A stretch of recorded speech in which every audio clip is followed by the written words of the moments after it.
Good morning guys. और आज ना हम एक बड़े लंबे मिशन पे जा रहे हैं। क्यों मिशन पे जा रहे हैं? क्योंकि आज हमने बहुत ही लंबा प्लान बनाया है। नामची भी करेंगे, रावंगला भी करेंगे, बहुत सारी चीज़ें देखेंगे। तो मैं भी शायद इस वीडियो को मेरे को 2 पार्ट में स्प्लिट करना पड़े। और अभी बस सुबह के 7 बज गए हैं ऑलमोस्ट। हमारा प्लान था 6 बजे निकलने का, लेकिन आपको पता है क्या होता है प्लान्स का। तो बस अभी होटल के बाहर खड़े हैं, गाड़ी आ गई है अपनी, और अब हम लोग जा रहे हैं नामची रावंगला करने।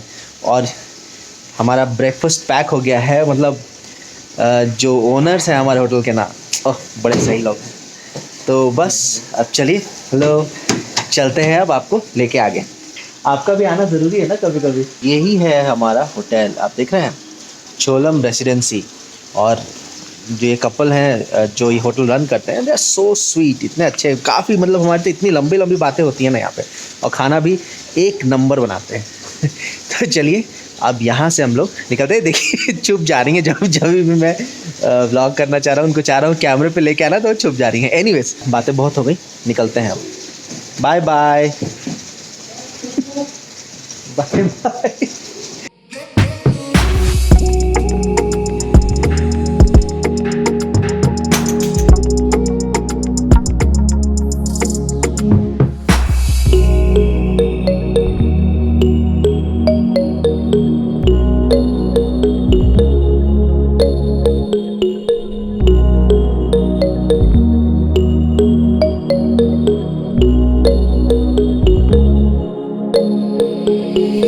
करीब करीब 2 घंटे के बाद हम लोग पहुंच गए हैं नामची में। चार धाम एक बहुत ही फेमस स्पॉट है यहाँ, और यहाँ 12 ज्योतिर्लिंग का रेप्लिकेशन बनाया गया है। पीछे मेरे आप भगवान शंकर की एक बहुत ही बड़ी प्रतिमा देख रहे हैं, मूर्ति। तो सामने एंट्रेंस पॉइंट है, चलते हैं वहाँ पे और आपको बताते हैं कि टिकट का कॉस्ट क्या है और क्या कुछ चीज़ें हैं। एरिया काफ़ी बड़ा है, तो घूमने में 40 मिनट से 1 घंटा लग ही जाएगा अगर आप आराम से सब जगह घूम रहे तो। और बहुत ही सुकून, बहुत शांति लग रही है। ये ऊंचाई पे एक पहाड़ के ऊपर बनाया गया है, और चूँकि आज तो थोड़ा फॉग हो रहा है, तो मैं बहुत कुछ तो नहीं दिखा पा रहा हूँ आपको, बट बहुत शांत और बहुत अच्छा लग रहा है यहाँ पे, बहुत अच्छा। एंट्री से पहले आपको कुछ दुकानें इधर दिख रही होंगी। अगर आप पूजा करना चाहते हैं तो पूजा की एक डोलची 100 रुपये में पड़ेगी, उसमें पूजा का सामग्री मिलेगा आपको।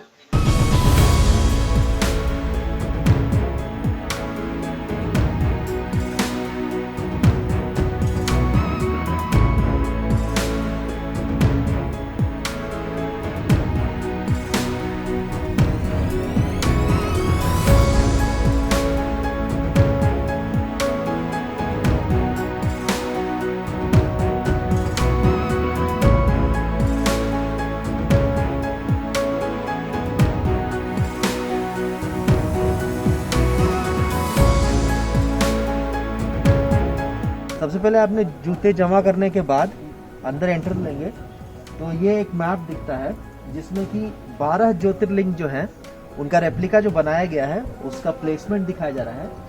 अभी हम लोग जो ये सीधा रास्ता चले जाएंगे, तो ये यहाँ से हवन कुंड और वहाँ से कंचनजंगा का व्यू दिखेगा सामने से। लेकिन चूंकि आज तो फॉग है, तो उतना अच्छा दिखेगा नहीं। हम लोग इस वाले गेट से भी शुरू करते हैं और एक पूरा सर्कल करके फिर यहाँ से वापस आएंगे। तो अभी ये किटेश्वरा गेट यहाँ से शुरू करते हैं।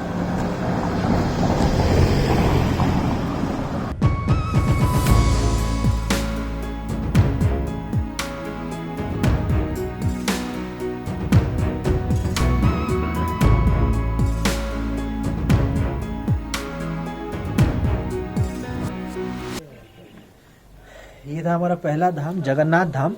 अंदर जगन्नाथपुरी की तरह ही अंदर मूर्तियां हैं भगवान जगन्नाथ की, बलराम और सुभद्रा की मूर्ति है।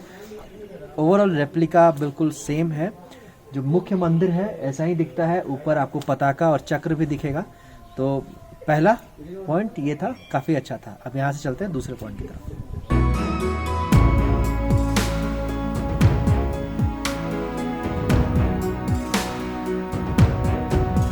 चार धामों में से एक धाम रामेश्वरम धाम, जिसकी रेप्लिका आप मेरे पीछे देख रहे हैं। कहानियों के हिसाब से भगवान राम जब सेतु बनाकर लंका पर चढ़ाई करने जा रहे थे, उस वक्त उन्होंने रामेश्वरम में इस शिवलिंग की स्थापना की थी। तब से वहाँ पे भगवान शिव की पूजा की जा रही है।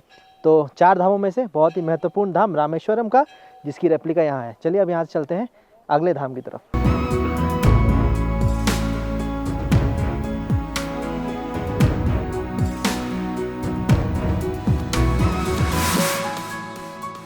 गुजरात का द्वारिका धाम। कहा जाता है कि भगवान कृष्ण ने अपनी नगरी द्वारिका नगरी को बसाया था और वहीं उनका देहावसान भी हुआ था। उनके देहावसान के बाद दुर्वासा ऋषि के श्राप से द्वारिका नगरी जलमग्न हो गई थी, सिर्फ रुक्मणी का महल शेष रह गया था। कालांतर में पुरातत्वविदों को काफ़ी सारे अवशेष मिले हैं द्वारिका नगरी के। तो ये था द्वारिका धाम। अब चलते हैं आगे।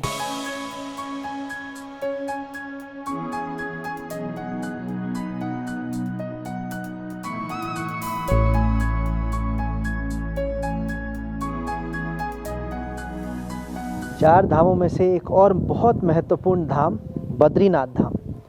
ऐसा कहा जाता है कि जो जाए बद्री वो ना आए ओदरी।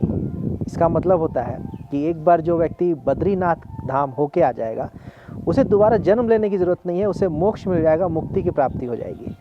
तो बद्रीनाथ का रेप्लिका जो कि गढ़वाल ज़िले में उत्तराखंड में अलकनंदा नदी के किनारे है, उसका रेप्लिका मेरे पीछे। चलिए अब यहाँ से आगे चलते हैं।